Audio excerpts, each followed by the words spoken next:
ഇന്നൊരു പൈനാപ്പിൾ കറി വെച്ചാലോ എന്ന് ആലോചിച്ചു. ഒരു പൈനാപ്പിൾ കിട്ടിയപ്പോൾ ഒരു ആഗ്രഹം വന്നു. അപ്പോൾ അതിന് വേണ്ടിയിട്ട് ഞാൻ ഇടത്തരം വലിയൊരു പൈനാപ്പിൾ തന്നെയാണ് മുറിച്ച് വെച്ചിരിക്കുന്നത്. 1/2 ലിറ്റർ തൈര് എന്ന് തന്നെ പറയാം, കട്ടിത്തൈരെന്ന് പറയാൻ പറ്റില്ല, മോരോട് കൂടിയിട്ടാണ് കിട്ടിയിരിക്കുന്നത്. അത് ഒരു ഇടത്തരം തേങ്ങ, 4 അച്ച ശർക്കര. ഇത് വലിയ അച്ചയാണ് കേട്ടോ, ഇവിടെ മധുരം എല്ലാവർക്കും നല്ല ഇഷ്ടമാണ്, അതുകൊണ്ട് 4 അച്ച ശർക്കര എടുത്തു. പിന്നെ 5-6 അല്ലി വെളുത്തുള്ളി, 2 ഉള്ളി, കുറച്ച് ജീരകം, കുറച്ച് ഇഞ്ചി, കറിവേപ്പില, പച്ചമുളക്. ഈ പച്ചമുളക് കാണുമ്പോൾ നിങ്ങളാരും പേടിക്കണ്ട, ഇതിനൊട്ടും എരിവില്ല. അതുകൊണ്ട് ഒരു 5-6 പച്ചമുളക് എടുത്തിട്ടുണ്ട്. പിന്നെ ഞങ്ങളിവിടെ ചുവന്നമുളക് അധികം ഉപയോഗിക്കാത്തതുകൊണ്ട് അത് എടുക്കുന്നില്ല.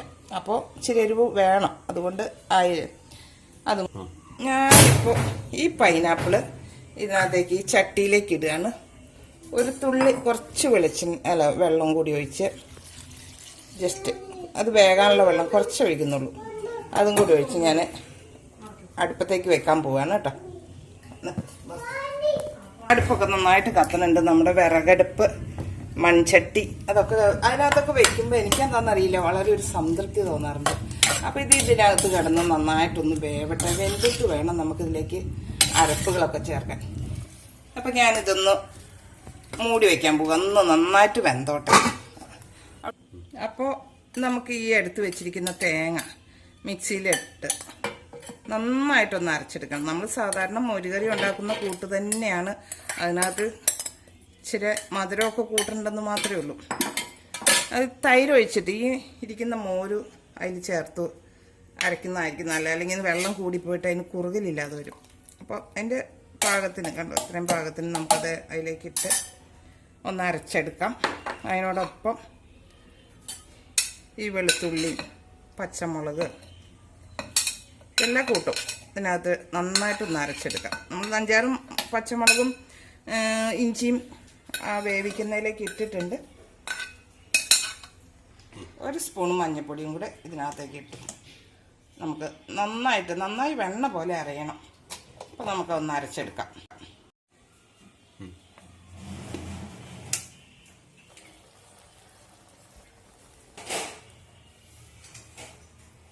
അപ്പം ഞാൻ ഈ ബാക്കി വന്ന മോരും കൂടെ ഞാൻ ഇതിനകത്തേക്ക് ഒഴിച്ചു. എല്ലാം മോരും ഒഴിച്ചു. നല്ല തേങ്ങയൊക്കെ നന്നായിട്ട് അരഞ്ഞിട്ടുണ്ട്. അപ്പം ബാക്കി വന്ന മോരും കൂടി നമുക്ക് ഒന്ന് അടിച്ചെടുക്കാം. നമ്മൾ ഈ 4 അച്ച ശർക്കര എടുത്ത് നമ്മൾ ഉരുക്കാൻ വെച്ചിട്ടുണ്ടായിരുന്നു, അത് നമുക്കൊന്ന് അരിച്ചെടുക്കാം. ഒരുവിധം നല്ല ശർക്കരയാണ്, അതുകൊണ്ട് വലിയ ചെളിയൊന്നും ഉണ്ടായിട്ടില്ല, ചെളിയും കല്ലും മണ്ണും ഒന്നും ഇല്ല. എന്നാലും നമ്മൾ വൃത്തിയായി നമ്മുടെ പൈനാപ്പിൾ കറിയിലേക്ക് അങ്ങോട്ട് ഒഴിക്കാം. ഈ ശർക്കരയും പൈനാപ്പിളും ഒന്ന് കൂടി യോജിച്ച് അവരൊന്ന് കൂട്ടായിട്ട് പ്രവർത്തിക്കട്ടെ. ഒന്ന് കുറുകി വറ്റണ വരെ കുറച്ച് വെള്ളം അരിയ ഉണ്ടെങ്കിൽ അതൊന്ന് കുറുകി ആ പൈനാപ്പിളിലേക്ക് ആ മധുരമൊക്കെ ഒന്ന് പിടിച്ചോട്ടെ. കുറച്ച് നേരം കൂടെ ഒന്ന് വറ്റിച്ചെടുക്കാം നമുക്ക്.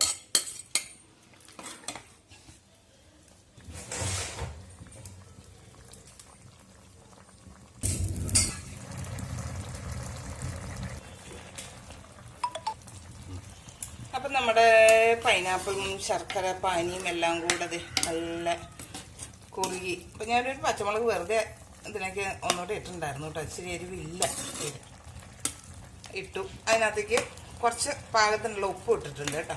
ഇനി നമുക്ക് അരച്ച് വെച്ചിരിക്കുന്ന ഈ മോരും തേങ്ങയും എല്ലാം കൂടി ഇതിനകത്തേക്ക് ഒഴിക്കാം.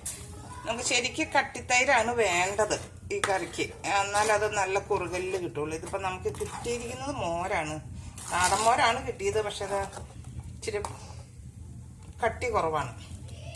അതുകൊണ്ട് അത് അത്ര അങ്ങോട്ട് ഇത് കുറുകിയിരിക്കുന്നതാണ് ഏറ്റവും. നമ്മൾ സദ്യകളൊക്കെ തേങ്ങയും മോരും ഒക്കെ ഒന്നും ഇളകി ഒത്തിരി തിളയ്ക്കരുത്, ഒത്തിരി തിളയ്ക്കുന്നത് നല്ലതല്ല. അപ്പോൾ അതൊന്ന് ചൂടായി പതുക്കെ ഒന്ന് തിള വരാൻ തുടങ്ങുമ്പോൾ നമുക്കിത് ഇറക്കി വയ്ക്കാം.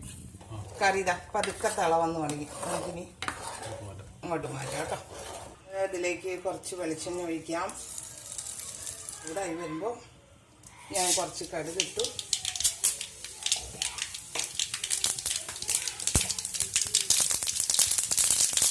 ഒരു സ്പൂണ് ഉലുവ ഇട്ടു, ഞങ്ങളിതിൽ ഒട്ടും മുളക് പൊടി ചേർത്തിട്ടില്ല കേട്ടോ. എല്ലാവരും മുളക് പൊടി ചേർത്തിട്ട് തന്നെയാണ് വെക്കുന്നത് കണ്ടിട്ടുള്ളത്. ഞങ്ങളിതിൽ മുളക് ചേർത്തിട്ടില്ല. പകരം ഇത് മുളക് വേറെ ഇട്ടു.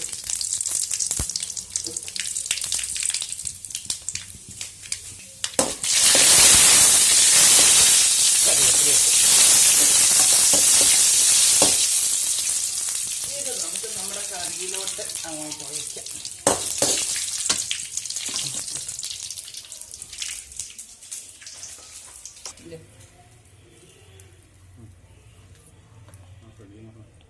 ഇങ്ങനെ വെച്ചാൽ പൈനാപ്പിൾ കറി റെഡി.